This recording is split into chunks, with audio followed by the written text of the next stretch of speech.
Hey everybody, it's Jen. Welcome back to my channel. As most of you know, I am a woman in long-term recovery. I am a CARC, I'm a CRPA, I'm a rape crisis counselor, and I'm also a Narcan trainer.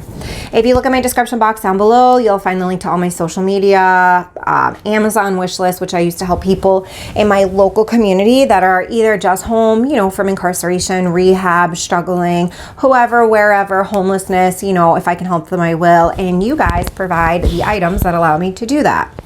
Also down below, is some videos that I've done in the past, some articles that I've been involved with, a documentary that I did called Smacked, so go over and check that out.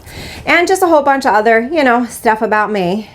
So today I figured I would talk to you guys about detoxing in jail. Every facility has their different rules and regulations and whatnot on how people detox in their facility. So in the area that I live in, when I was incarcerated in the jail here back in 2017 into 2018, while I was, fighting my case in court and awaiting my sentencing to go to state prison for my crimes, which were they were unsealed at the time, but I originally was charged with 2 sealed indictments of methamphetamine sales. So while I was fighting my case, obviously when they arrested me, I came into the jail high as a kite and I had to detox.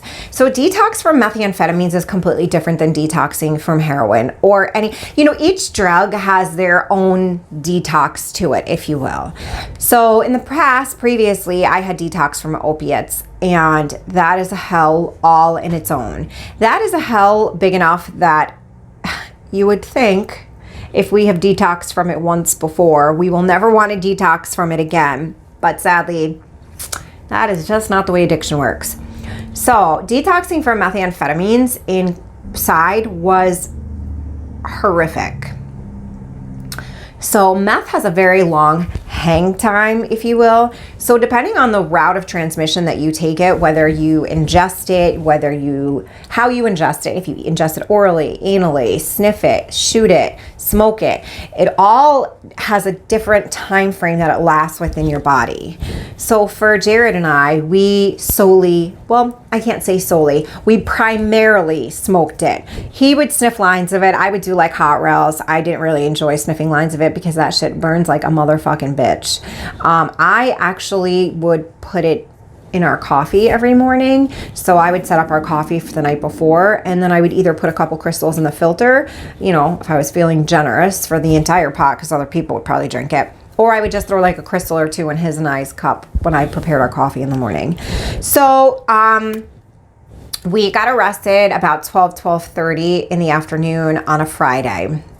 And Jared literally took a bong hit right before he went and opened the door. I hadn't taken one for probably 5 or 6 hours because we were asleep when they came to get us. So off to jail we went. I already, by the time they put cuffs on me and put me in the car, I think part of what contributed to me feeling so bad so quickly was the fact that my adrenaline was racing. I hadn't had anything to drink. It was a warm day out, so the sun was out beating on me. And, my nerves, like I knew that this was it. I knew it. I'm a previous convicted felon, and I knew they weren't just coming as many as they came, as hard as they came, because they thought, they knew, and I knew they knew. So we all knew we knew.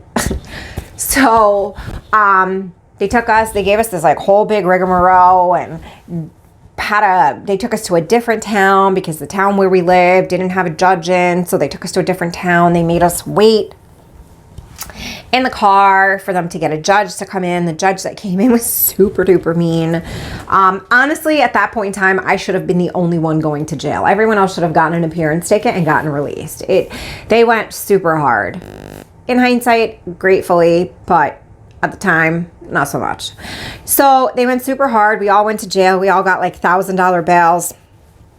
And yeah, so I hadn't eaten in days. Now, mind you, I was 82 pounds. 82 pounds when I got locked up.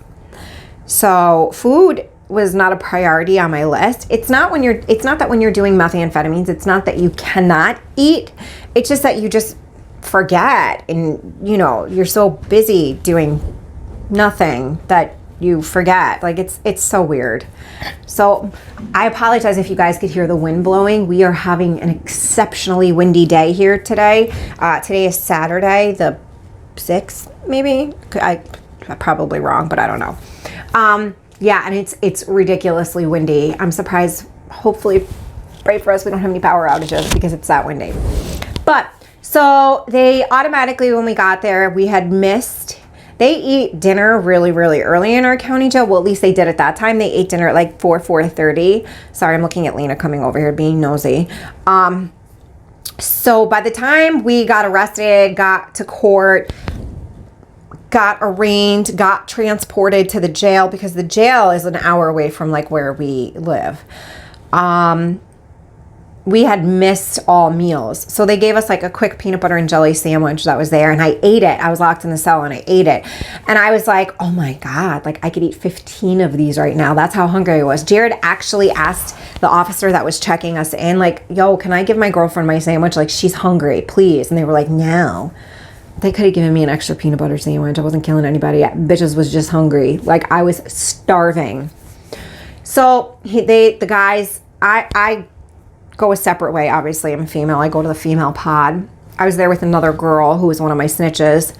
And at the time, I didn't realize she was in on the deal until the cops actually informed me. You know, when they took me out and questioned me. Yeah, look, here's her statement. Here's this, here's that. And I was like, no shit. That's cool. So I didn't know. So her and I got brought back. You immediately go into quarantine when you get incarcerated in our county jail. And by quarantine, I mean like they give you a PPD, make sure, you know, you have no pneumonia, flu, whatever that they do, you know. So, go girl. Yeah, so I go in and they give me like my sheets and, you know, they make me shower up at intake. So they make me go into my cell for a little bit because the guys are up there. As soon as the guys get brought back down to their area, they make me go back into intake. They make me shower, change, do the strip search, the whole 9 yards. Like it was crazy how they were super unprepared for us. So, okay, Lena, go sit down. Her tail is in my microphone cord. So I go through all that. I come back, I make my bed, I lay in bed and I sleep. I do not remember the first 2 days. I was so tired and so I was dying. Like at 82 pounds, I was 100% dying, unfortunately, and I can say that now, but it was really, really a scary time in my life. So I go down, you know, I go to sleep and I don't wake up. I don't think I do. Still to this day, I really don't know. I was locked in because I had to get my PPD and get cleared medically and, you know, make sure that I didn't have violent charges and whatnot because they segregate people for that. So the 2 days go by and I wake up. Now, we were smoking so much methamphetamines that even though the 2 days went by, when I woke up, I was still in detox mode. It probably took me about a full week and a half, 2 weeks to detox. Now, meth is not the same as any type of opiate, so it's completely different. Methamphetamines, they say, actually takes a full year to get out of the fluids in your spinal cord because that's where it deposits itself. Oh my goodness. Sorry, guys. Do you want to just come up on my lap? Come here. So, here's Lena. So, yeah. So, I was detoxing for a good week, 2 weeks. I didn't have my glasses with me, so I couldn't see anything. And I was just in a really bad place mentally, emotionally, and physically. I couldn't sleep, or all I could do was sleep. They offered no assistance. I asked for, can I have some ibuprofen? Can I have anything? Like just trying to help myself. The only thing they told me to do is drink more water and gave me shots of apple cider vinegar. Yes, I was allowed to take a shot of apple cider vinegar every night because it would help my digestion, which is great, but not when you feel like you're dying. I was sweating, I was cold, I was hungry all the time. I twitched constantly.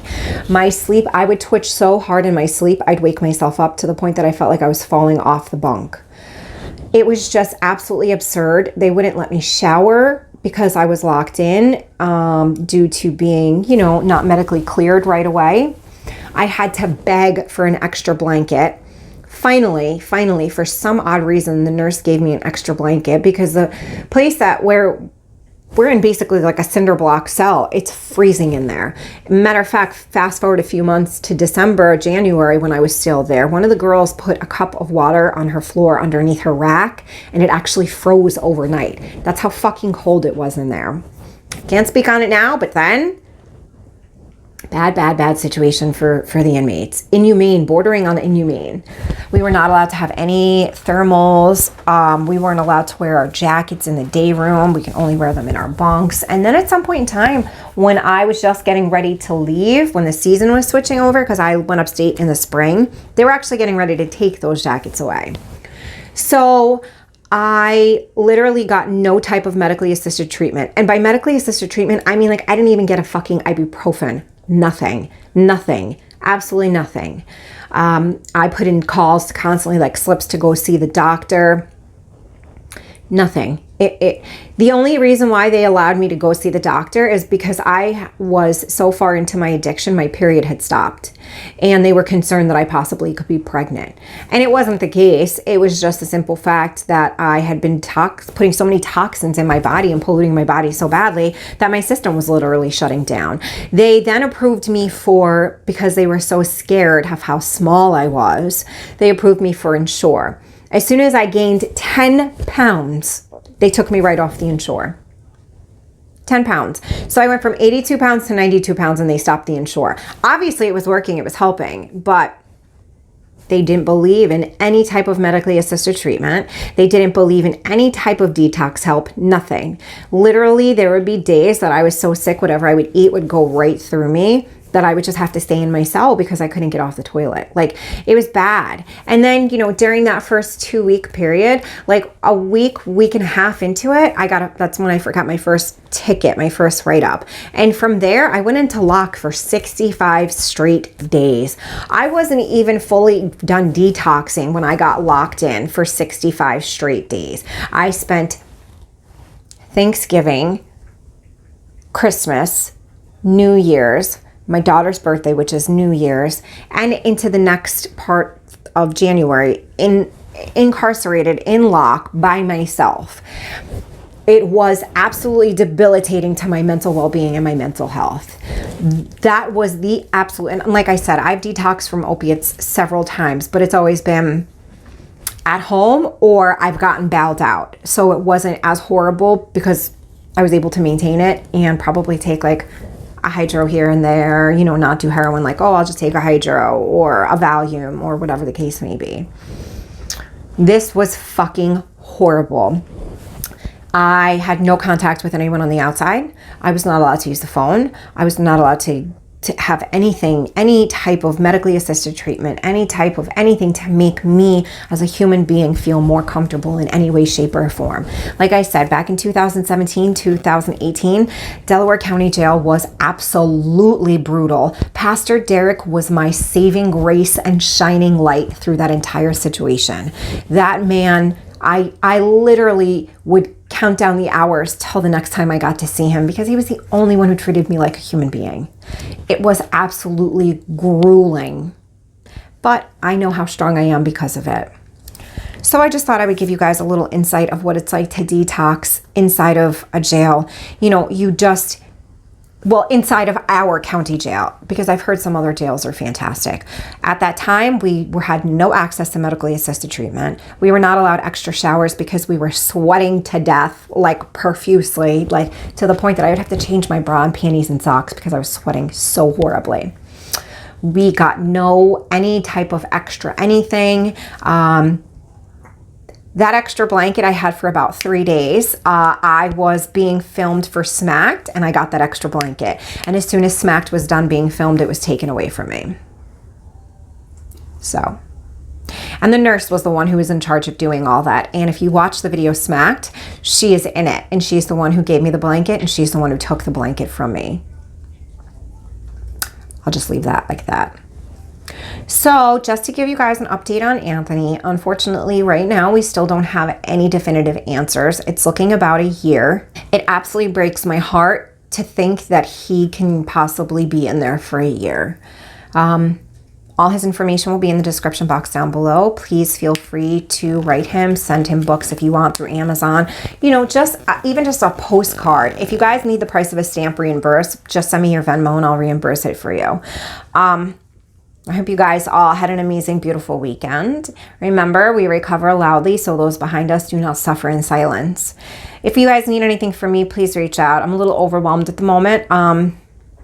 Between TikTok, YouTube, and Instagram, my email is like crazy.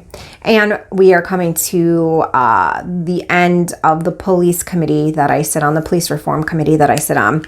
So I've been super busy with that as well too. But, you know, just get at me, be patient, I will get back to you. And I will see you guys all in a few days. Bye.